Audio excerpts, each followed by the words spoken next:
She's been called cooking's J.K. Rowling, and after being turned down by major publishers, she self-published her first cookbook, which went on to become the best-selling published book in Australia in 2007, selling 400,000 copies and placing second in overall sales only to Rowling's Harry Potter and the Deathly Hallows. Her book sales have gone on to reach a total sales mark of 8 million paperback sales. She's the highest selling lifestyle app in iTunes Australia store for the past 5 years and the highest ebook author in iTunes and Amazon for cooking. And with all that popularity, she's led the cookbook series to a television show which is broadcast in 24 countries, including Australia, Africa, the UK and New Zealand.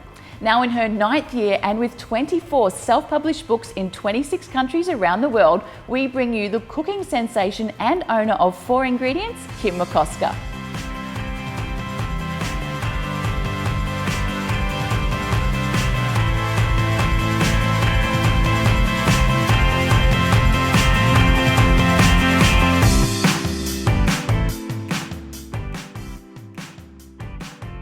So welcome, Kim, to ISTYLE.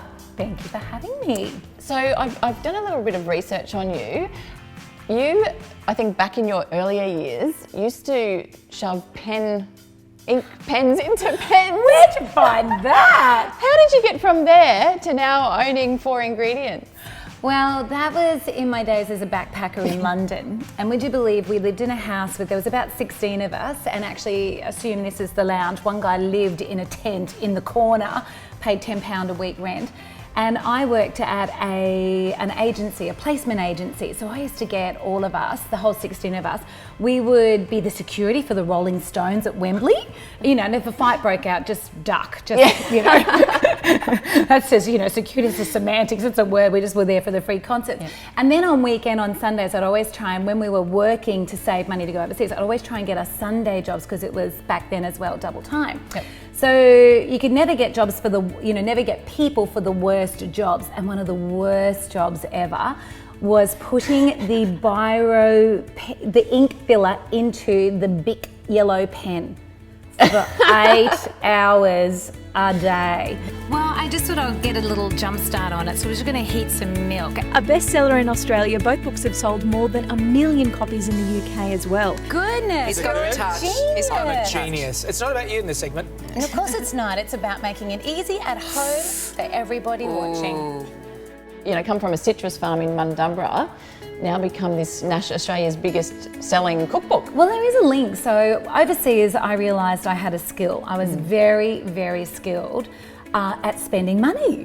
I was so good at it. Aren't we all? And I knew I could earn money. Like, earning money for me was never been a problem. I'd just go and get 2 or 3 jobs. I had a really good work ethic. You work out the system. Okay, well, we'll work Sunday, then we don't have to work Monday, Tuesday, and we actually work away with more money. So I knew that we could earn money, but what I couldn't do, I didn't know how to invest it. I didn't know how to then take that money, the fruits of your efforts, and invest it and double it.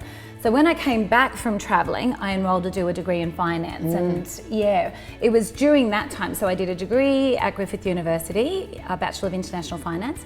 I got a graduate placement with MLC, who was then in 2000 bought by NAB. So headquarters in Brisbane was corner of George and Adelaide, but head office was down in Docklands, Melbourne. So I spent a lot of time interstate. And the reality is you'd fly in late, you'd battle peak hour traffic, you pick the kids up, you still had to go to tennis or soccer or swimming. You get home, no one's walked the dog, the plants are dead, I've got to put a load of washing on, got to battle homework, and everyone's starving, what's for dinner? Yep. I'd toddle off into my pantry, of which I had a collection of beautiful cookbooks, because I've always enjoyed reading cookbooks. I'd pull out one that looked semi-inspirational, and Jesus, Mary and Joseph above, there were 16 ingredients and one was a spatchcock. You know, so it was from that practical, position of needing a simplified tool in the kitchen at 6 o'clock on a Wednesday evening. Because initially people are skeptical. What can you cook with just 4 ingredients? But I'm here to tell you there's an amazing amount of food. I've done 24 books. I was going to say, you've done like 24 books, haven't you? Of 4 ingredients. I have this extensive database of unpublished recipes that we've garnered from people that we've met, because we're very grassroots. We're at the expos, we're in the aisles of the supermarkets and the bookstores at this time of year in particular. You know, we we are chatting to you, what would help you in the kitchen. You know, people on Facebook, social media, always sharing, would you mind if I added this to my database? You know, so we've got this extensive database of just the most simplest recipes. I can't believe it. People go, when will you finish writing books? And I just ever run out of recipes? I know, and it just every year I go to my kids, right, I'm not writing any books this year, we'll have a little bit of a, but then some opportunity or some, you know, some epiphany, and you think, oh, we've got to do this, and then the excitement mounts and builds, and then it just happens, and it doesn't feel like work, it's just happening because you're excited. You know, you're working on it because you want to, you know, so. Oh, and speaking of, come over here. Speaking of little munchkins, we've got 2. There you go. So I have 3 beautiful boys. How old are your brothers? Is this the 4th child? This is the 4th child. Very blessed. So the whole premise of 4 Ingredients was really to free up some time so that I could spend it more with my little beautiful, you know, raising your family, doing the things with them that you wanted to. But that plan didn't really quite work out, Tamara. Never have I been busier in my entire life. But, you know, when you're passionate, I'm passionate about, you know, a few things in life, my family, you know, my business, giving back, community work. And if you're passionate about it, it's not work, it just happens. You know, it just happens, doesn't it? And it doesn't feel like you're working, everyone goes, oh my God, where do you get your energy from? But when you're excited about something, it's easy. It's not. It's It's fun. It is good. It is good. Yeah, we're very blessed. Little squeaky noises over here. He's in heaven. I know. Do you want to go and get him? Do you want to go get him some apple and take him down to his cage? You're such a lovely daddy. Where's the lettuce? Where's the lettuce? Where do you think we keep the lettuce? In the fridge. Boy, you're so clever. See you later, alligator. Love ya. I'll be back. I'll be back. See ya, Arnie. So I'm going to read a few stats out about your highlight and throughout your career. You've had 24 books in 26 countries. You've sold over 8 million paperback copies. There's been 8 world tours, 27 P&O cruises, which you're now the food and wine ambassador for, guest appearances on US Today and Kathy Lee, and not to mention various appearances on TV. Do you ever stop to pinch yourself and wait, what have I created? I know, how did that happen?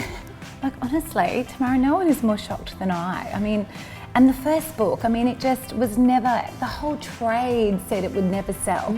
You know, it was the time, 2007, where so it was pre-GFC, everyone was spending, if you were having a dinner party and weren't dropping $1,000, like it was what was wrong. And, you know, then for this book to just come out and defy logic, green cover books don't sell, there's no pictures, you don't have a culinary background, you have no front, you know, like restaurant or no marketing machine behind you. We were really battling Jamie, Gordon and Nigella. They were huge at that point. I read that you were second to J.K. Rowling's and Deathly Hallows. I know, 2008. I know, it was just incredible. So then the world starts to take notice as well, and then they start to inquire, and it just has kind of progressed through nothing. We had no roadmap.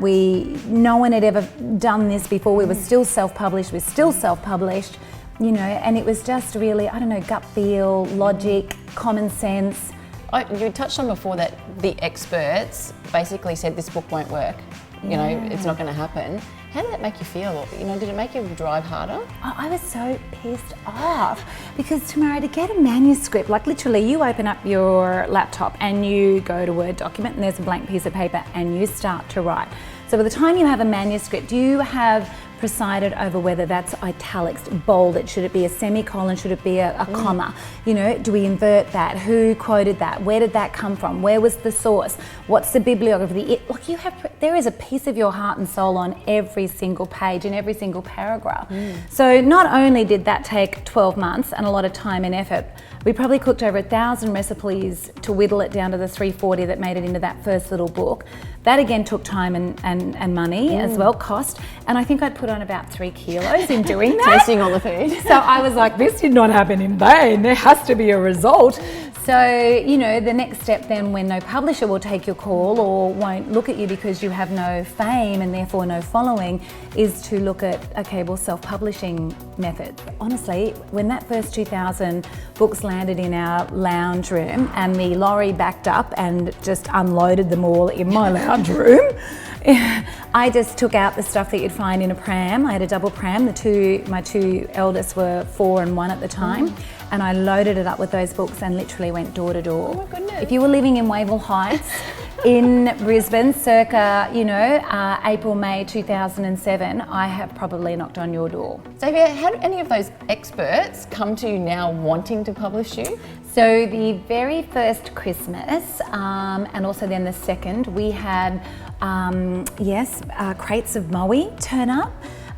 We had business class return flights to all the major publishers down in Sydney to go and meet and greet and learn of the fantastic offer they were going to give us to become the publisher of the book. But by then, like, I had worked out to a T the pie chart. It costs this much to print it costs this much to ship, to warehouse, to distribute, to market.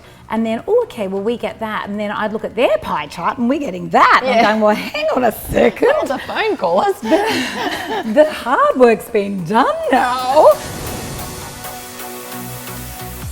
I believe that with success comes some challenges. So what have been some of your challenges to get you here today? The ATO, no.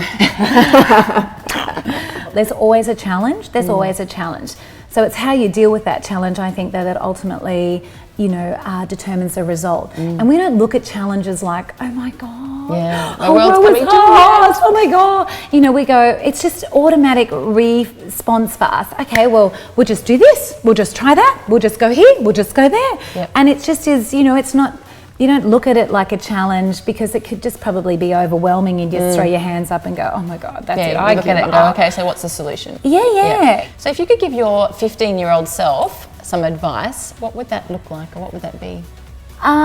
Just go for everything. Try everything. Do everything. Don't be afraid, because you fall down, you get back up. You trip over, you bounce right back up. Just talk to everyone. The whole don't talk to strangers. Are you kidding me? If I'd adhered to that, I would have sold 10 books. Strangers become your best friends. I don't know. Just try everything. I grew up in Mundabra. The first thing I do when I wake up is Have a glass of water. If I could be better at anything, it would be Singing. I'm at my happiest when I'm with my family.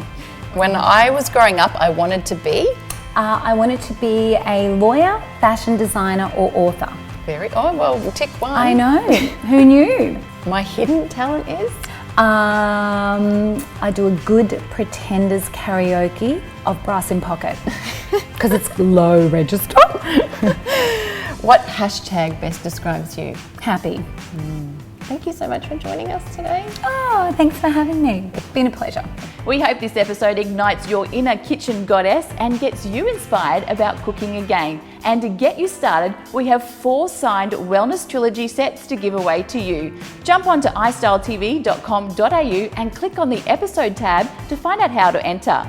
To see the full range of 4 Ingredients books, head over to their website, 4ingredients.com.au. And if you want to keep up to date with everything that we're doing, be sure to like our Facebook page, follow us on Instagram, and subscribe to ISTYLE TV on YouTube. Thanks for watching. I'm Tam Wrigley, and I'll see you next time.